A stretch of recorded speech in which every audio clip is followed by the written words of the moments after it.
Hey guys, Will, just in time prepping. How you guys doing? Sorry for the late start. New Year's came in on me. I stayed up a little late, so let's get started. Chapter 4, The Mother and the Magic. It takes place January 18th, and we're in Cincinnati, Ohio. I can't keep them from you much longer, the preacher warned quietly.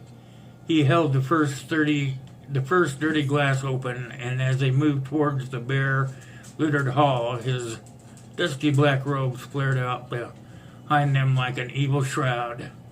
Angela's wary gaze went over the faded Special Forces tattoo on his wrist, as she told herself she'd do this even if he and the rest had been soldiers. She had to show them that she couldn't be taken. I don't need your protection, Warren.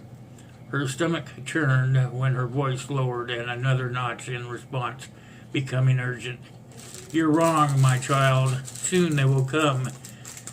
Will insist you stay. And if you're not under my guardianship like the others here, I will not be able to help you. The tension thickened as they neared the main lounge. She knew Warren's subtle threats weren't idle.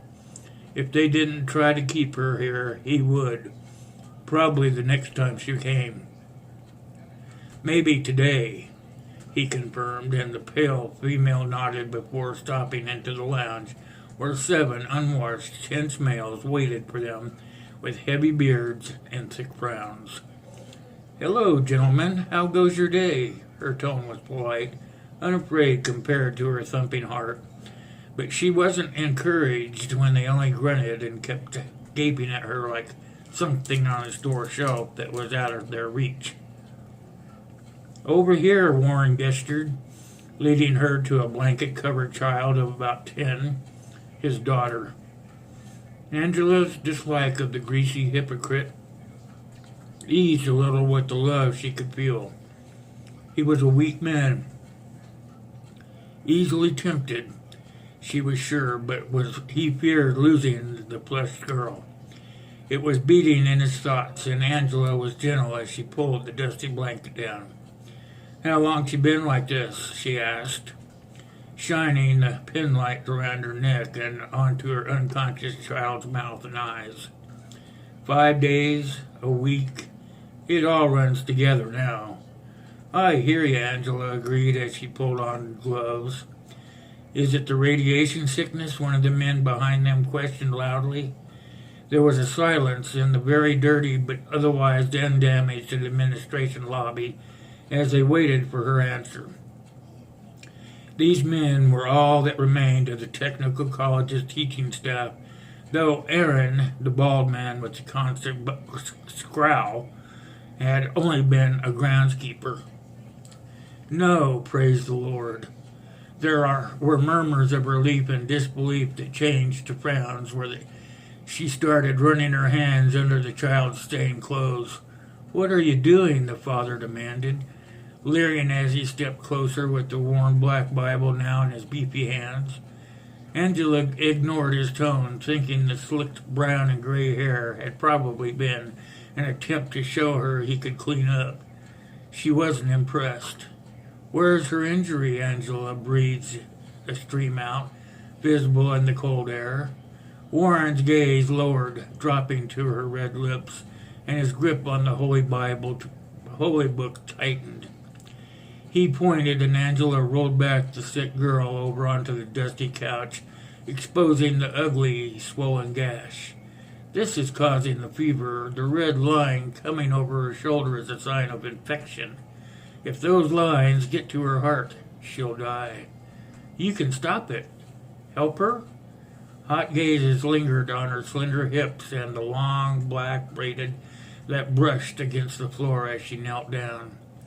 Feeling the increase of testosterone in the room, Angela concentrated on the words instead of her fear. I have to clean it first to be certain, but I believe so. Relief flooded Warren's face. Angela unthinkingly responded and had to force herself to keep working as if nothing had happened. He'd just gotten his confirmation. Warren froze. She ignored her pounding heart and the sound of glass breaking in one of the rooms above them. I need some things. 2 bowls of hot water, rags, and a sheet. Warren exchanged awkward looks with the other men before turning to Aaron. Get what she needs from my share of the supplies. The man moved reluctantly, and Warren turned to Angela, willing himself to ignore her pull, to feel only loathing for her strangeness. He could have in the old world. He'd been so strong then. He had been high in the parish before the war, a stoutly religious widower for a decade. It was a long time to go without even the soft caress of a woman's hand, let alone any intimate contact. Then the war and this woman had come together. Years spent resisting sins of the flesh should have prepared him, but now the judgment had come and gone, leaving his face crumbled at his feet. This demon had been sent to tempt him, and her lure was stronger than any he'd ever known. These men might have already forced anyone else to stay here.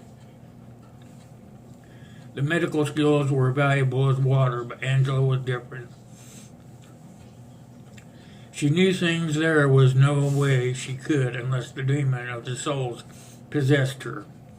All the men, especially Warren, dreamed of claiming her and controlling that unknown power. Angela kept busy laying out what she needed and avoid making contact with any of those piddly, thin men, ogling her every move. She had never seen young males here and suspected that was on purpose, like in the old Mormon colonies where the average marrying age for a girl had been 13. Angela discreetly let the witch inside listen to Warren's thoughts. The big decisions in this group belonged to him. She knew he wanted to keep her for himself, that his warnings came from hoping that she would accept his offer of protection so that he wouldn't have to fight the others for her. The men were now like the animals in extreme competition for a mate, slave, whore, and she knew it and encouraged even one of the starving contestants. They would all begin to fight over her. Humankind had fallen backward in evolution to nearly the caveman days, and she needed to be impersonal as she could. I'm giving her 3 shots. One's for the pain. Don't mix any other dope with it, even if she cries. She's too weak for the stronger stuff. One will help fight the infection. And this last one, we will bring down the fever. She should probably have a tetanus shot too, but not for a few days. She did it quickly, feeling that the father winced behind her. But the little girl didn't react at all. Now we'll dig that piece of metal out of her shoulder. Angela was glad that she was able to force herself to control her flinch. Showing weakness here was a mistake. Have you heard anything from your Marine? Warren saw the woman tense for a split second, considering her options, and was impressed with the icy control that fell into place, even as he frowned. Did she know her man would be in danger in the second he returned? There were already people watching. He's on the road.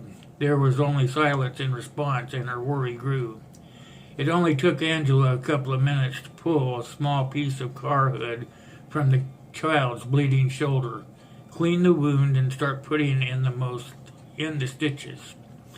I'll leave medicine, but be careful of those lines. If they fade, she's getting better. If they keep spreading, get her to me right away. Warren paled at the needle moving in and out of her daughter's skin. In the heavy quiet, Angela heard the thoughts of the other men clearly. That's it. That's his weakness. Aaron was right. We'll use the girl. Angela wanted to warn the preacher that he was in danger, not for his sake, but for his daughter's, and it was a struggle to remain silent as she peeled off the gloves, and gathered her supplies. When she returned, Angela didn't meet his eyes. Keep her lying down when you can, and try to feed her more. You know where I'll be if you need me. Angela felt the tension thicken as she turned towards the door. The two men plotting against the preacher were blocking her way out, had witnessed more in her reaction than she'd wanted them to, and she had the thought Aaron joined them. You'll be here, the bald man informed her, hatefully moving closer. You're not leaving. Angela swallowed bitter fear, but followed the demon's voice that said to stand pat, to call their bluff. Move and I'll hold my tongue. Seeing only fear in their body language, Angela realized they were sidekicks with no real kick to them. Let me by. I already have an owner. Aaron's bitter face twisted at the reminder of her man, the Marine. Not anymore. You're mine. As he grabbed her arm, the terror was nearly overwhelming, but the years spent in hell allowed Angela to handle herself. These men were threats. Her man was deadly, and not here to stop her from using her gifts. Closing her eyes, Angela concentrated. A raw power began to hum through the cold lobby of the college. Aaron's face changed from anger to terror as he glanced down and found steam rising from what their skin had made contact. He jerked away, gasping at the sight of red and black blisters forming on his skin. She burned me? He spun toward the other men, who saw nothing but flinched away, and Angela headed for the glass doors, heart racing. She kept herself from running only because of the voice whispering that if she showed fear to a dog, it would bite. It was simply in its nature. Stop her, Aaron screamed at the others. When the two men came toward her, Angela froze. It would take much kick to do her in, but if she let the witch out, used her power, someone might die. Trust me, the witch whispered from inside her mental cage. I'll only help you.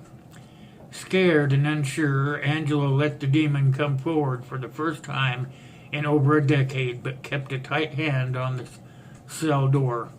The witch locked her eyes with Warren. Defend what you believe to be yours, man of silent God.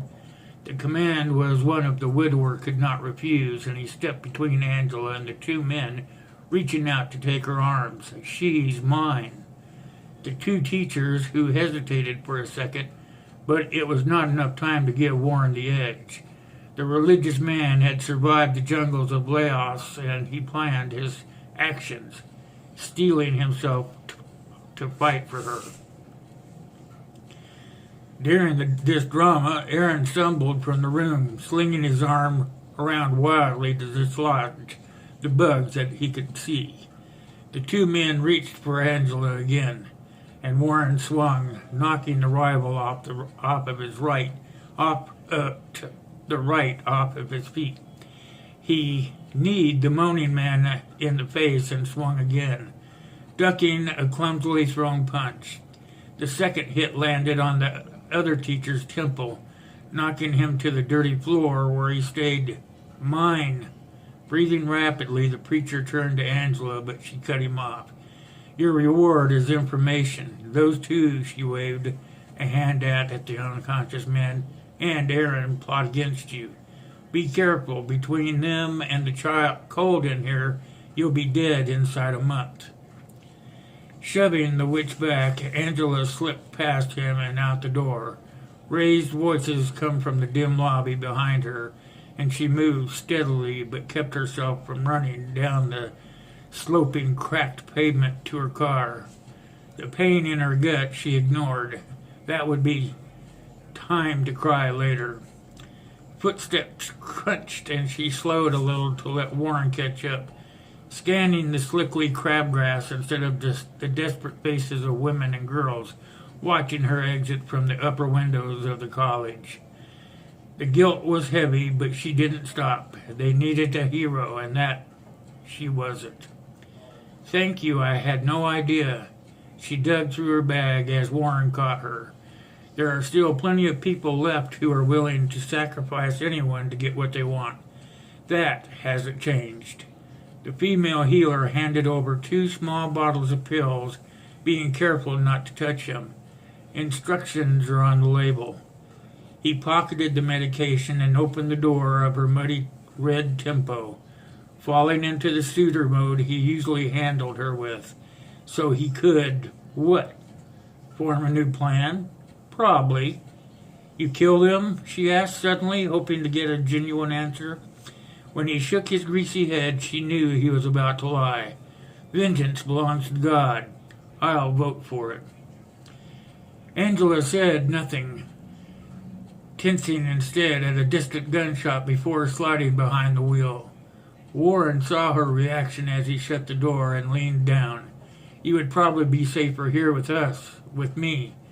Angela pretended not to hear the personal invitation or the threat as she snapped on her belt. I think of it sometimes, but I can't. My man, he's strict, like you, he said. Stay, so I will. The leader smiled at what he assumed was a compliment from the well-trained woman. Age lines giving him to the appearance of an evil cartoon badger. You're sure he will come? Angela struggled not to frown at Warren's tone. She'd been right to be so careful. He was planning a murder to get her, yes. You will go hunting for him, though. Go to meet him. She looked at her head, the lie and horrified tone falling easily from her heavy heart. No, never. He said he'd come, and he will. There was such firmness in her words that Warren couldn't hide his disappointment, and Angela looked away from the silent plea. She already had a jailer. She was careful not to wound his pride. However, knowing that could easily push him into trying to force her to stay, and then people would get hurt. You'll bring her over next week for that shot? Yes. The wind gusted suddenly through the open windows, the heavy draft catching her long braid, and his fingers were there to catch it, holding its softness for a brief second before handing it back. He forced their hands to touch, and Angela smiled her thanks, stomach rolling. She started the engine. She couldn't wait to get home. You're sure she's not got the sickness? Yes, she should be fine in a few days. Angela lit a cigarette and stared everywhere except into his needy, intimidating face. Aaron had forced her to show that she would defend herself, but instead of the leeriness she'd been hoping for, the vibes from Warren were stronger. Had that been the plan all along? To discover what she was capable of? What do I owe you? Nothing, she answered, sounding calmer than she felt. That world is gone. Come by next week. Angela shifted into gear and rolled slowly away, mind relieved that the preacher echoed her short way without any signs that her quick exit had offended him. She hated to come down here, hated it for one of those times she might have to fight to get out, but Angela knew that even if she hadn't insisted, she would have come anyway. Her doctor's heart simply wouldn't let her do anything else. She would help everyone she could and pay the price later.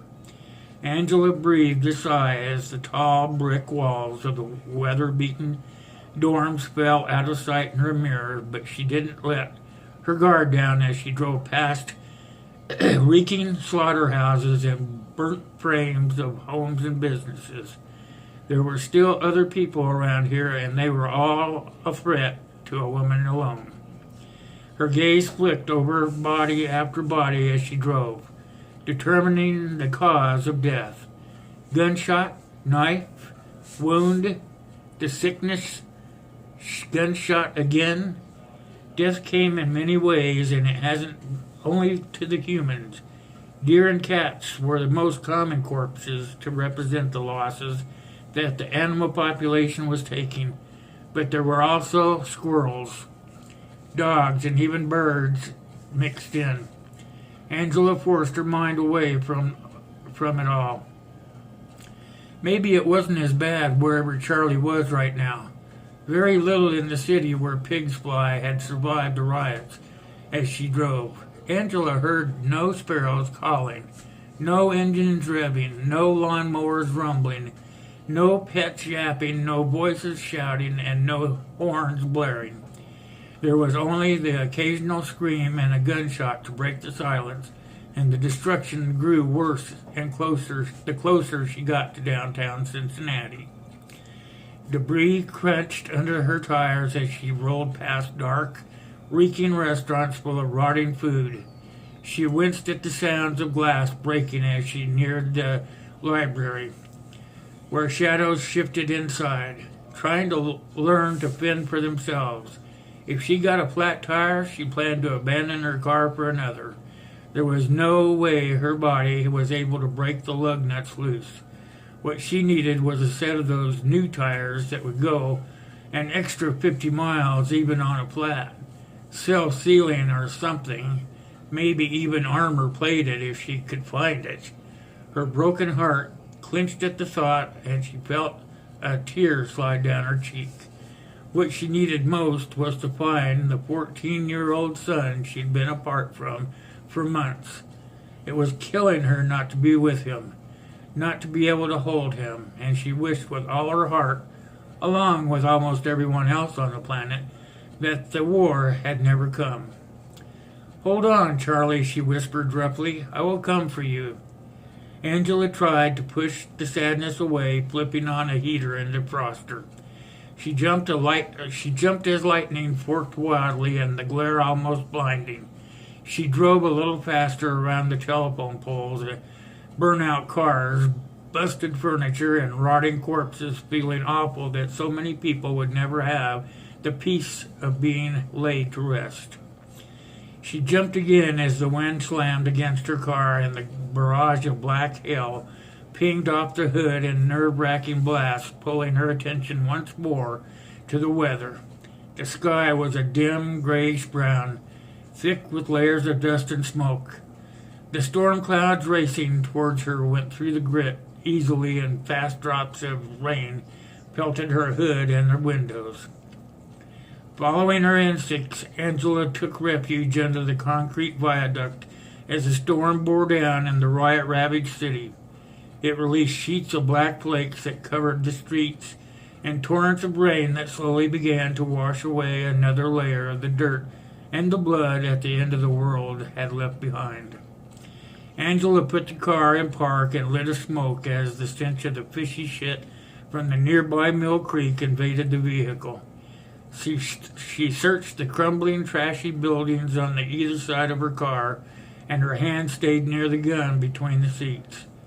Now that she was alone again, her courage had deserted her, and she was glad that she had disobeyed Kenny and gotten a weapon on her last trip out. You disobeyed Kenny? You're in trouble. You're in trouble," her fear screamed. Angela nodded, blowing out rings of smoke. The entire world was in trouble now. The last weeks had been full of things she hoped never to tell her man. Kenny wouldn't understand her helping these people. If he had been there, things would have been different. But she'd been alone when the bombs fell, alone for the first desperate survivor had pounded on her door, and she'd made her choice alone. The suffering was too great for her to deny what help she could give. Kenny would have turned them away and with intimidating gestures and icy threats.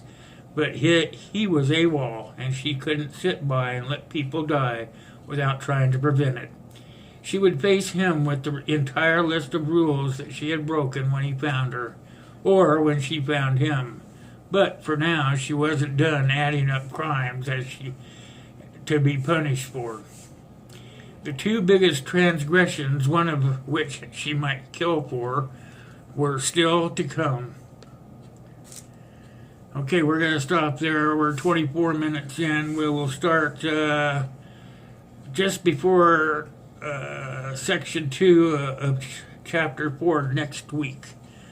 As you can see, it's starting to take a little shape now, so I hope you guys enjoyed the story for today. I apologize again for being late, but it was well worth it as we saw the new year in last night, and it was rather fun to be with family and friends. So I hope you guys enjoyed your New Year Eve last night as well, and thanks for listening.